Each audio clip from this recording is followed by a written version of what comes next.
Welcome to Business Class Money Minutes, powered by American Express. This is the podcast unpacking big money topics for small business owners, providing you with the tools and insights to solve those common financial headaches and challenges. I'm your host, founder and entrepreneur, Sharmadean Reid, and today we're going to talk all about subscriptions and what a subscription model could mean for your business. According to data from YouGov, disruptions brought by the pandemic saw food subscription services in the UK skyrocket, with consumers spending more than 1.4 billion on them in 2020. I'm joined by Alessandro Savelli, founder of food subscription business Pasta Evangelists. They ship pre-portioned meals and recipes to homes and businesses across the UK. Pasta Evangelists started in 2016 and currently 100% of the online business is subscription, with a projection to more than double the base in the next 5 years. Last year, the company was sold for a reported 40 million. That's incredible, Alessandro. Welcome to the show. Grazie mille. Nice to be here. So, 6 years ago when you started Pasta Evangelists, were food subscription businesses normal? They just started. They weren't normal. It was early days, but it definitely felt something which was going to grow over time. So you noticed that there were other industries doing subscription, but why did you think that would work for food and more specifically for pasta? I thought it was very appealing commercial direction because it enables you to sell direct to the consumer, avoiding retailers, and therefore capturing more of the margin, but more importantly, moving quickly and indeed selling directly to final consumers. Point one. Point two, I thought pasta could work well. It's a compact product which would fit well into packaging. And the ultimate thesis and mission of Pasta Evangelists is really to create the authority in pasta. And so I thought, given that I'm not getting any younger, and this is my second company, and unfortunately the first one failed, I thought, what's the quickest way to get product sold to customers? And I thought a direct-to-consumer subscription would be the quickest way to start selling product. Were you into food before? What market research and trends, what macro trends were you hearing from customers that made you think that this was the industry you wanted to enter into? So I never worked in food. My previous company was in luxury goods and technology, and I worked in finance, so definitely no food experience. However, my co-founder, Chris, has worked in food. I am passionate about food. I love food. I love cooking. My family had some business in food, so there was an angle. But to be fair, I was a novice in the food industry. In terms of research, I would say limited research. For sure, I saw creating a premium, beautiful pasta brand could be a very exciting commercial opportunity. And being Italian, loving pasta, I thought I was quite uniquely positioned to do that. And so, frankly, didn't spend too much time thinking about it. I just started. Spoken like a true founder. And sometimes it's not about doing too much research. There's definitely a dose of intuition, and also category creation, I think, is really interesting for successful businesses. So just because something hasn't been done before doesn't mean it can't be done well, as we well know. So when you were planning to launch Pasta Evangelists and you were thinking about the model, how were you looking at food in terms of shrinkage, perishability, all of those costs associated with setting up a subscription business, where typically subscription businesses are goods that can just sit in a warehouse for 6 months? No, totally right. For sure, the wastage element of food makes it less appealing for a subscription business. However, unlike other products which sit around in a warehouse for many months, food is something you consume every day, which makes it very good for a subscription business. So in theory, you get the frequency, but you also get wastage, shelf life, and other food-specific elements. I think for us, the key was really to get as much product sold as quickly as possible. And therefore, we were very focused on growing sales, proving the model, growing the brands, and I think we perhaps didn't focus as much on the operational element as we should have. That sounds like you've got a story to tell. Talk to me about that operational supply chain delivery. What are some of the early mistakes you made in building your subscription business? I mean, we've made every mistake from packaging to logistics. Like every single mistake you could have made. Yeah, I think so. Unfortunately, we're still making some of these mistakes. But ultimately, equally, what we have done is we've grown the brand very quickly. This has enabled us to diversify in other channels, be those retail, we have a restaurant, we've got concessions, we have a very meaningful takeaway business.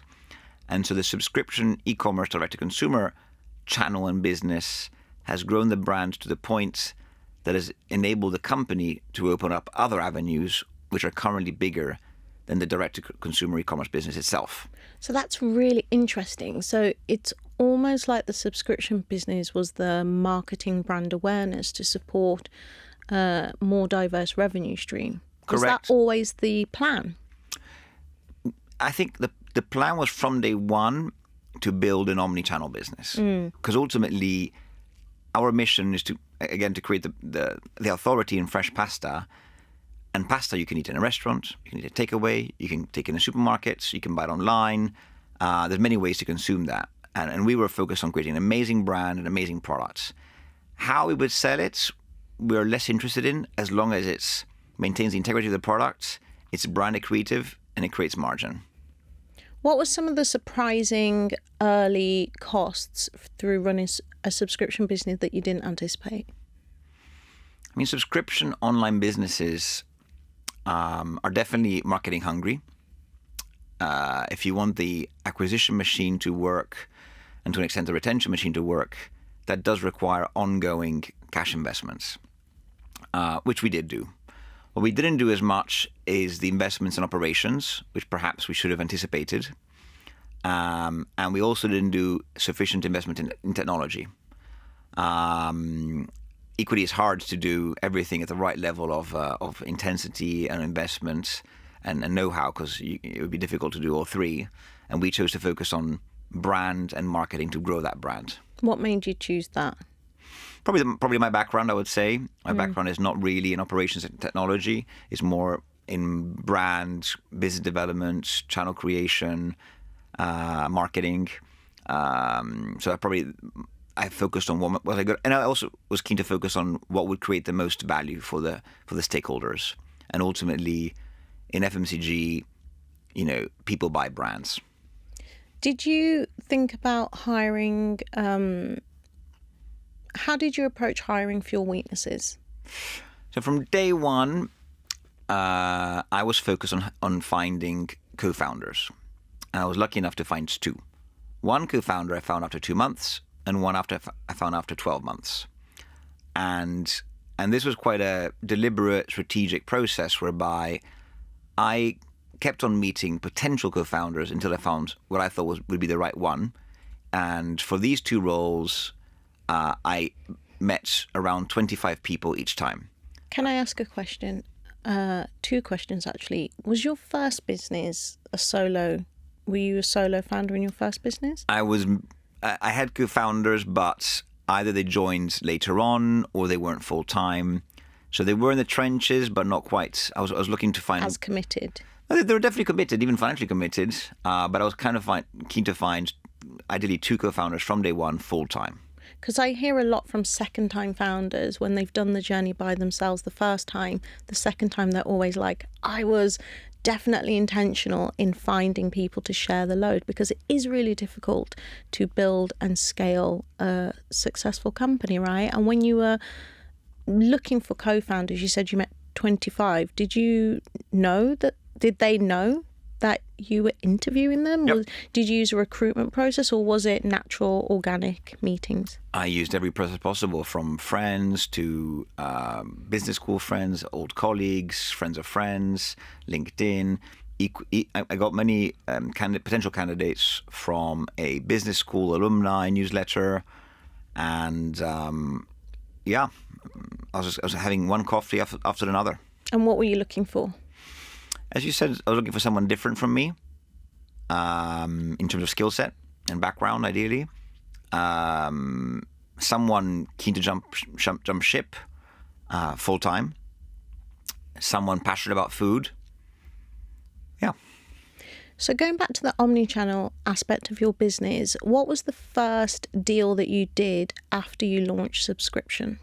So completely by chance, one year in, we got approached by one of the main department stores in the UK to have a concession in their food hall, and they wrote to us on our website, on our Instagram, and and after that we opened a concession with them, and then we opened a pasta bar restaurant. So that's been an amazing voyage over the past 4 years. How do you use those other retail experiences to drive traffic to your subscription business? Or do you? We try, and they do work. They do work because we ask our customers where they come from, where they heard the brand, and so they do bring incremental, high-value traffic to our website, which is very powerful. I think the opposite, on the other hand, is very limited. I think there's very limited cannibalization of our online offer from other channels. So it is very accretive to the online business as well as to the company. However, I would say in a relatively minor way. If you could provide one key bit of advice to businesses looking to set up subscription, what would it be? I would say that ultimately your business needs to work. Your business needs to be successful. And subscription for sure is a powerful tool to achieve that. I wouldn't put all my eggs into it. I definitely wouldn't do that. We didn't do that, and we're very happy we didn't do that. So just like we love our subscription business, it's growing, it's a cornerstone of our company, I would also use it as a pragmatic tool to build the brand and enable you to open other channels. Why do you think most subscription businesses fail?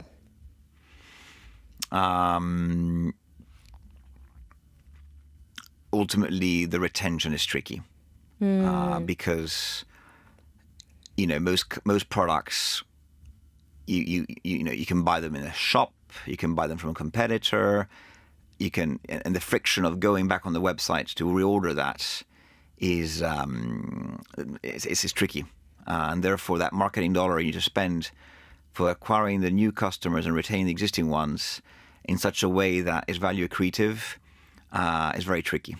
How did you approach pricing when you were first launching, and how do you think about pricing today? We're not overly scientific on this. I think we're trying to improve. We want to be competitive. We want to sell products to a significant percentage of UK consumers. Whilst we're a premium product, we don't want to be, hitting only 1% of customers. It's pasta. Everyone eats pasta. And we want everyone to eat our pasta. Having said that, it is premium pasta, so it costs more. I think what we're focused on is really creating delicious products, unique products, and I would say 3/4 of our dishes, you can't buy them in stores.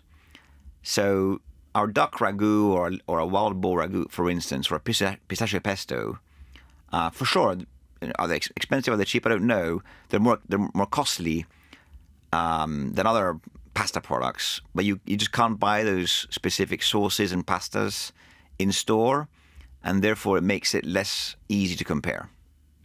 So thinking about the last 12 months, where have you saved more money than you anticipated, and where have you spent more money than you thought you would have? I think we've probably saved money the wrong place. Maybe we haven't grown our team, especially a year ago, as quickly as we should have. So we saved in salary costs, but more importantly in key roles. And so 6, 12, 18 months ago, we were finding ourselves missing key functions. So we were saving the salary that key function would have provided for, but the cost of not having that function was much higher. So it was a wrong saving. Okay, so we are in the middle of various economic crises, from energy and fuel to food consumption and food growth.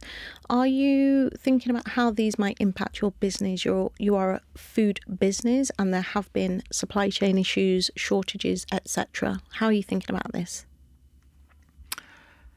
So no, for sure, whether it's Brexit impacting labour in F&B, in the food and beverage sector in the UK, or paper and pulp increasing packaging, or energy, or food costs, it's all pointing in the wrong direction.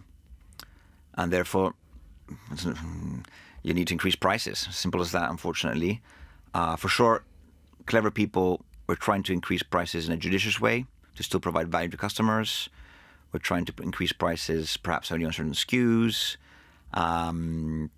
We're trying to bundle products together. We're trying to make things more efficient to try and decrease some of those costs, be that packaging or logistics, for example. But it's not easy. It's not easy. I would almost single out probably labor as the hardest thing. It's increasing in cost. People cost more, especially in London, and there's less of them, and that's providing very challenging for the food and beverage industry. Are you worried about increasing competition from either other subscription businesses or other food business that could take away some of that expertise and that skills that you need from the market today? I would say we've got a lot of issues, on the cost side, on the revenue side, on the operations side. We've got issues all over the place. I would say, thankfully, whilst we do have some competition, many companies who've copied us, I would say there aren't meaningful direct competitors at the moment, thankfully, in the UK, in our view. Having said that, food is a massively competitive industry, and therefore, share of stomach when you're ordering takeaway or when you're ordering lunch, for sure you got infinite options. What are you going to do to deal with them? Kill them. I don't know. What are we going to do? I think quality of product. We're very focused on improving our food, and therefore we're building an amazing food team. We're providing products that other people don't have. I think that's the easiest way. So product differentiation, uniqueness. Yeah, uniqueness, special shapes, special fillings, special sauces, the texture of the sauces, combinations, new recipes, seasonal, it's new vegan recipes, flavored butters, the list goes on and on. Alessandro, thank you so much for the valuable insights today. I learned that it's totally okay to be first and be a category-defining product, to look for a co-founder and be intentional with looking for a co-founder to be in the trenches with you and share the load, and to always think omni-channel. And effectively, what you did was use a subscription business as leverage to get other revenue streams to diversify your business. Thank you so much. Super. Grazie.